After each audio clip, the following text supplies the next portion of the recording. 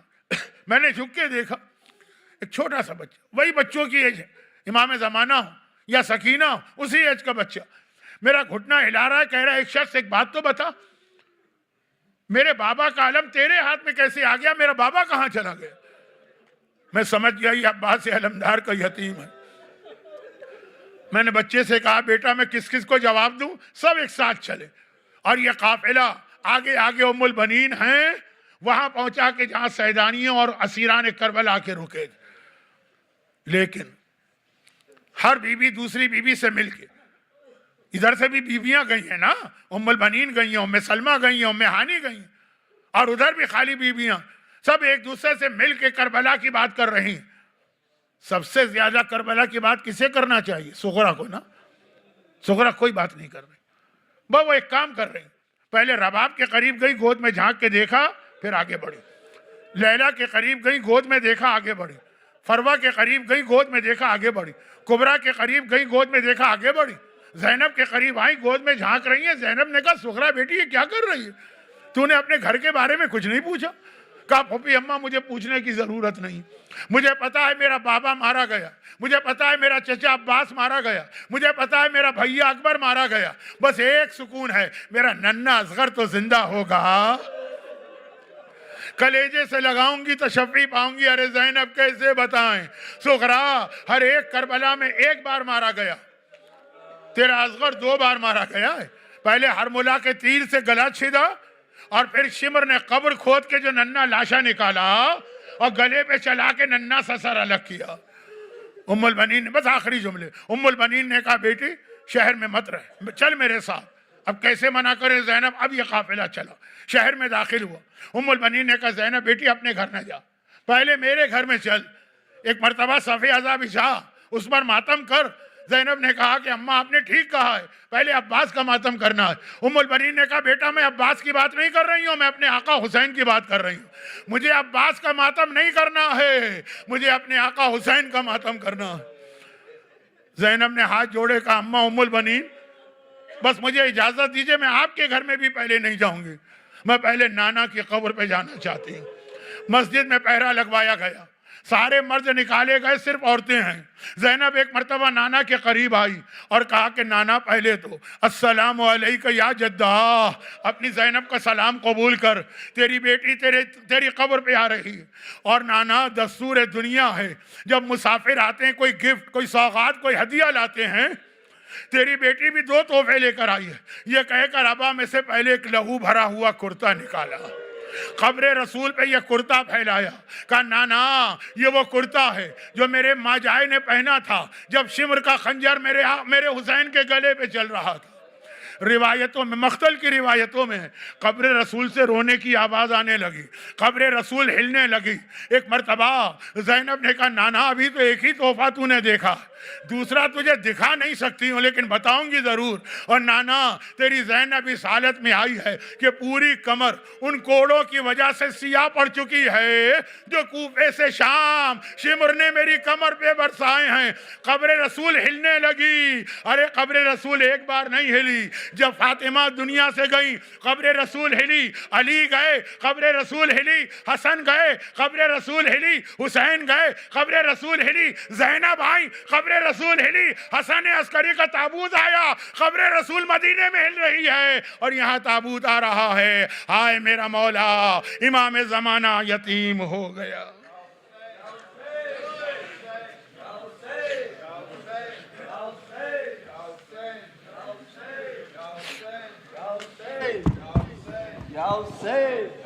یا امام عسکری,